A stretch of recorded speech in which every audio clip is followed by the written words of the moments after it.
Alright, the year is up and I would not end the year without one of these for you guys. Here are my top 10 favorite movies of 2011. And like last year, I did not see all the movies that came out this year, so there are going to be a couple of movies where you're going to be like, dude, why isn't that in there? Because this isn't the AFI's top 10 list, it's my top 10 list, and I can only include movies that I've seen. And what's cool is a couple things are going to happen today. I'm going to give you guys a top 10 list, and I'm going to find out who does and does not actually watch my videos based on how shocked people are as to what does and does not make this list. So before you start trolling, actually watch my reviews. So let's get right into it. Number 10.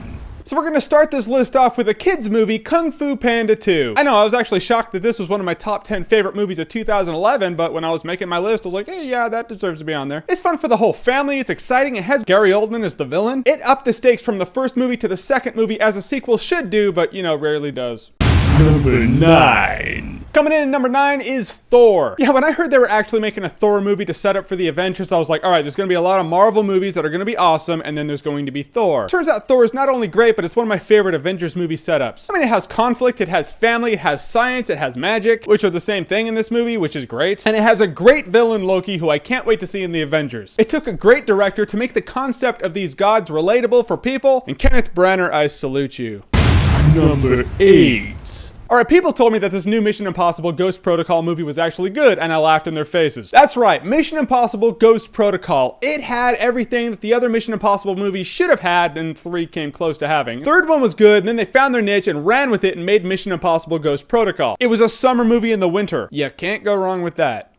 Number 7. Alright, we got another kids movie, but a kids movie with the Christmas spirit, Arthur Christmas. When this movie was coming out, I didn't know anything about it. I was like, alright, it's gonna be one of those grade B CGI movies, you know, that's not Disney Pixar, but tries to be. Turns out this was better than the Disney Pixar movie that came out this year. This year had some good animations, and Arthur Christmas was my favorite one. It recaptured that spirit of Christmas, you know, that movies these days don't usually do, and it did it really well. Good job, Arthur Christmas.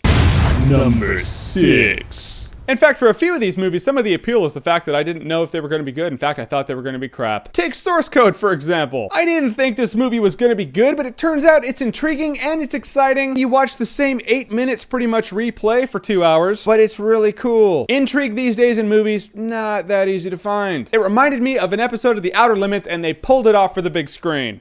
Number 5. Alright, I had high hopes for this movie, and yes, it actually pulled through for me. Warrior. I had heard great things about Warrior. I heard Nick Nolte just kills it in this movie. I heard it's well directed, it's well acted, and I heard Tom Hardy is great in it. Turns out all of the above were true statements and facts. Well, opinions, I guess, but you know, facts to me. This is one of those movies that makes you actually want to like stitch together some relationships within your family. It just is. 2 things we can take away from the movie Warrior. Nick Nolte's probably going to get an Oscar nomination for his role in this movie, and Tom Hardy is going to kill his Bane. Number 4.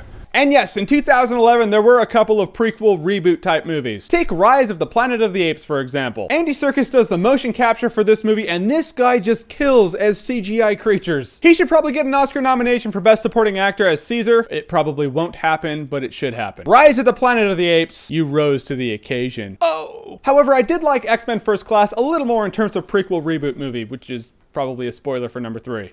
Number 3. Yeah, I already told you what it was, so let's get right into X-Men First Class. I thought the first 2 X-Men movies were great, the third one I didn't like, X-Men Origins Wolverine I really didn't like, so I thought X-Men First Class can go either way. If for nothing else, I knew that Michael Fassbender would kill as Magneto, or Eric Lencher, but I had no idea that James McAvoy's portrayal of Professor Charles Xavier would be just as good as Michael Fassbender's Eric Lencher. Turns out both of these great actors were equally good, the movie was great, and it was exciting. And it had Kevin Bacon as a villain, seriously, come on. This is one of those movies that I'll go a while without watching, and then I'll watch it again and be like, why don't I watch this a lot more? X-Men First Class, you get number 3. Now, when it comes down to the top 2 movies of a top 10 list like this, it can pretty much interchange. But for my top 10 list, this is how it played out. Number 2.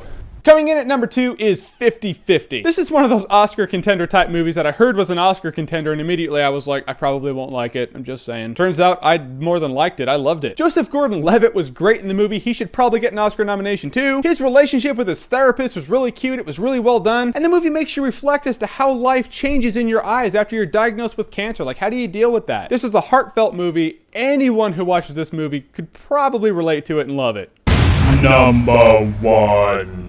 All right, coming in at number 1. This is a big decision here. Let's soak this in. Like I said, number 1 and 2 can probably interchange, but as I have it, number 1 is Harry Potter and the Deathly Hallows Part 2. I'm a huge fan of the Harry Potter books, so I'm not just picking this as a fanboy or anything like that. In fact, the Harry Potter movies as they are, I have a problem with because they're not that loyal to the books. But this movie just really killed it off perfectly. There were a couple of things I would have liked to have seen or would like to have seen them done differently. But in the end, this is the stance that good takes against evil. This is good versus evil, old school. And it's done really, really well. I've seen this movie a few times and I could watch it a few more times. And for me, that's saying a lot. I usually don't rewatch movies that much. So if I watch a movie a few times, that means it deserves number 1. Great hero, great villain, great themes, you know? Friendship, honor, loyalty, all that good stuff that, you know, the old Star Wars trilogy was all about and then somehow wasn't with the prequels. All right, so that is my top 10 list of 2011. So what's your top 10 list of 2011? Make a video and put it as a video response, or if you just like to type, comment below, let me know. And yes, for every best list is a worst list. My top 10 worst movies of 2011, it's coming soon. In the meantime, if you like what you've seen here and you want to see more, click right here to see more. Even if you didn't agree with some of my picks. Opinions and all that makes the world go round.